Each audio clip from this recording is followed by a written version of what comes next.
পাঞ্জাবের আন্তর্জাতিক সীমান্তে টহল দেওয়ার সময় পাক সেনার হাতে আটক হুগলির বিএসএফ জওয়ান পূর্ণম কুমার সাউ।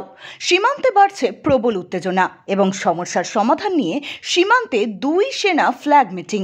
কাশ্মীর পেহেলগাঁওতে ভয়াবহ জঙ্গি হামলার পর একদিকে যখন সীমান্তে উত্তেজনা বাড়ছে, ঠিক তখনই ভারতীয় এক বিএসএফ জওয়ান পাক সেনার হাতে আটক হন। আটক বিএসএফ জওয়ান পশ্চিম বাংলার হুগলির রিষড়া পৌরসভার 13 নম্বর ওয়ার্ডের বাসিন্দা, নাম পূর্ণম কুমার সাউ। পাঞ্জাবের পাঠানকোটের 182 নম্বর ব্যাটালিয়নের ফিরোজপুর সীমান্তে পোস্টিংয়ে ছিলেন। গতকাল সেখানে ডিউটি করার সময় ভারত পাক সীমান্তে একটি চাষের জমিতে টহল দিচ্ছিলেন এবং শরীর খারাপ লাগায় একটি গাছের ছাওয়ার নিচে বসেছিলেন। ভুল করে দুই দেশের আন্তর্জাতিক সীমান্ত পেরিয়ে গিয়েছিলেন। তখনই তাকে ধরে নিয়ে যায় পাক রেঞ্জার্সরা। রাত 8টা নাগাদ তার এক বন্ধু ফোন করে এই ঘটনার কথা জানায় বাড়ির লোককে।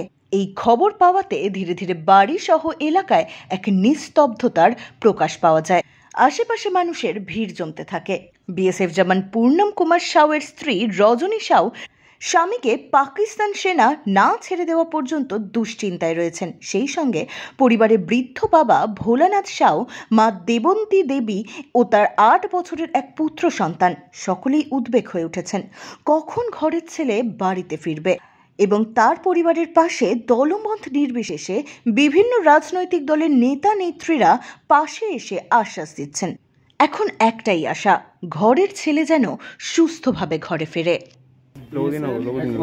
ফোন এসেছিল ওনার মিসেসের নাম্বারে, ফোন এসেছিল বলেছে যে ফ্ল্যাগ মিটিং হয়ে গেছে, পূর্ণম কুমার সাউ মানে ছাড়া হয়ে যাবেন বা এইভাবে কিছু বলেছে কি মিডিয়া দিয়ে দূর থাকেন আপনারা, ঘরের লোক মিডিয়াকে কোনো ভুলভাল করেন না। আমরা নিশ্চয়ই আশা করছি যে আসবেন উনি, কেন আসবেন, নিশ্চয়ই আসবেন। বলেছেন ফ্ল্যাগ মিটিং হয়ে গেছে, সব ভালো আছে, পজিটিভ আছে বললেন।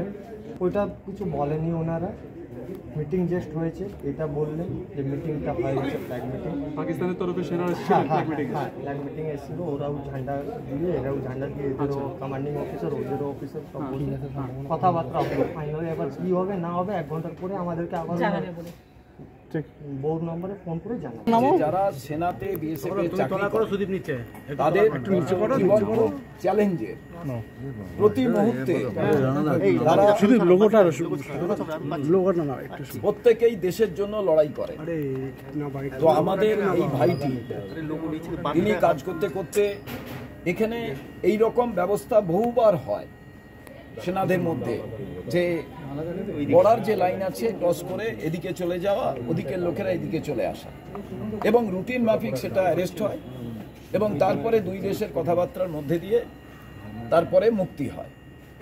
কিন্তু আপনারা জানেন যে একটা আলাদা পরিস্থিতি জম্মু অ্যান্ড কাশ্মীর, যে সেখানকার যে অঘটন, সেই অঘটনকে কেন্দ্র করে আমরা দেখেছি সেক্ষেত্রে একটু উত্তেজনা আছে। সরকার কথা বলছে, বিএসএফ এর উচ্চপদস্থ অফিসাররা কথা বলছেন এবং নিশ্চিতভাবে সরকার গুরুত্ব সহকারে বিষয়টিকে দেখছেন। পরিবারের দাবি আমার ছেলে সুস্থভাবে যাতে ফিরে আসে, এটা সবারই দাবি, বাংলার দাবি, এটা দেশের দাবি। তার কারণ শুধু সাউ পরিবারের সন্তান সে নয়, সারা দেশের সে সন্তান।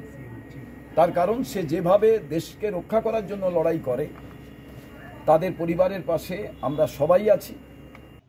ব্যুরো রিপোর্ট, এক্সপোজ বার্তা।